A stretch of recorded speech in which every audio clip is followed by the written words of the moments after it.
Hey, John here. Here's lick of the day number 107. This is an E minor sweep lick.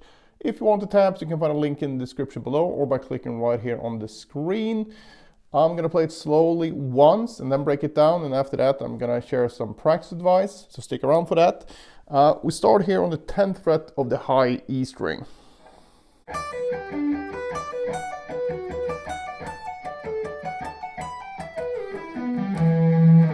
Alright, so this one is in E natural minor / Aeolian, and the basis of this lick is superimposed arpeggios, and what that means is we take the triads of the key. In this case we're going to go G major, B minor and D major, and then end with E minor. And when you play these different triads over this bass note, you're going to hear everything in the context of E. So this actually becomes an E minor 7 type of sound. And then you have E minor 9th, and then E minor 11th, and then you're back to the normal minor one. Basically, why you want to do this is that you don't need to learn these huge arpeggio shapes to get these extended sounds. But we're just taking triads from the actual scale itself. So this is a really good thing to experiment with, and whenever you find something that you like, you should relate it to the actual chord you're playing it over. So in this case E minor, if you find that, oh, I really like the B minor sound over this E minor chord, then you should learn the relationship there, both visually but also theoretically. So B is the 5th note in relationship to E. So that means that in any key that you want to get that sound again, you can play a minor triad over a minor triad from the 5th degree over the whatever minor chord you're playing. So that's basically what you want to be able to do. So don't just learn this and like, oh, that's cool, I can use this in E minor. Make sure that you understand what you're doing, and then you can apply it in different contexts. All right, so the actual pattern I'm doing here is basically going to be an 8th note pattern. So it's going to go like this: 1, 2, 3, 4, 5, 6, 7, 8. 1, 2, 3, 4, 5, 6, 7, 8. 1, 2, 3, 4, 5, 6, 7, 8. And then 1, 2, 3, 4, 5, 6, 7, 8, 1. So it actually works out really well with 16th notes. And the way that I picked this is an upstroke, pull off, up, down, down, down. And the notes here, fairly easy. It's just going to be 10, 7, 8, 7. And then you move it up to 14, 10, 12, 11. And then we have the same shape from D here. We have down here G. So the new root note is here. So, whoops. So that's basically it. So we're moving thirds here. So if you can see that, it's going to be way easier to remember this. So just look at where your pinky is. That's where your index finger is going to be. So 10th fret, 10th fret, then 14, 10, and then index finger on 14, and then you have 17, 14 here, and then end up on the 19th fret for the E minor.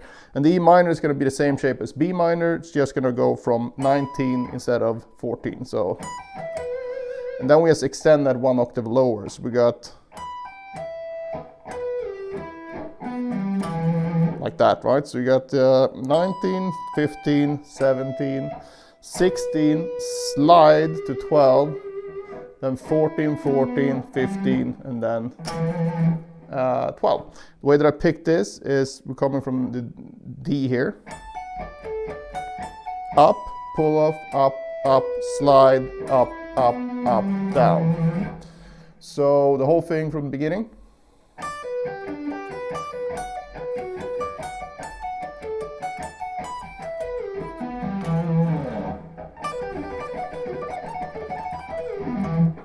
All right, practice-wise here, this is a really good one because you can basically play the whole thing and use that as your practice, because it's similar shapes, exactly the same picking, but you can also take 2 shapes at a time and just go between them. So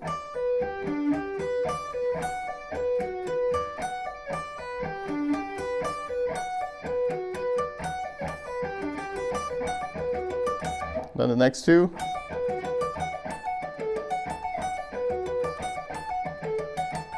And the next two.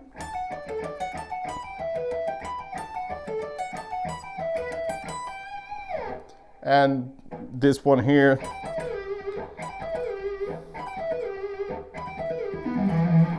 Because the slide here is tricky, and you're never really gonna get rid of this slide sound, so I kind of lean into this one because it's sort of a slippery sounding arpeggio.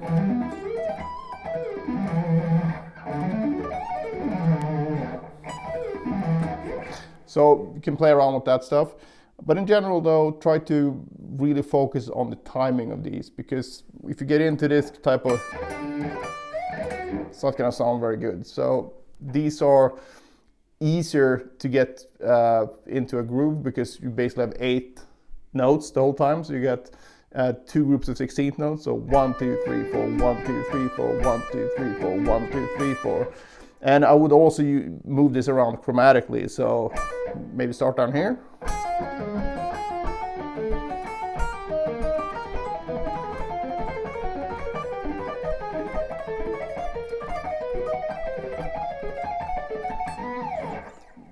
Annoy everyone with that one.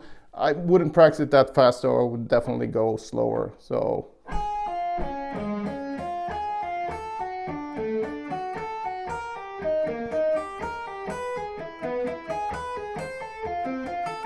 and then do that with the next shape as well. And this one is good because you have this shape twice, and then you have this shape twice. So you only have 2 shapes to practice. So if you take the minor shape then,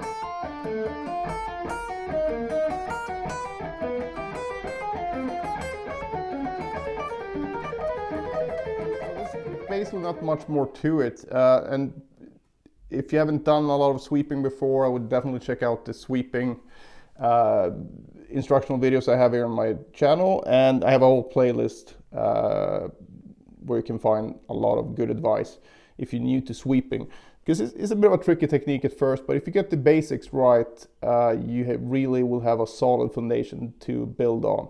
So I would suggest that if you're new to this stuff, maybe look at this thing. It's not that complicated, but I would definitely look into the basics of sweeping so you can get the right hand correct, and you know, the small little details that make a huge difference when you apply it over and over again when you practice.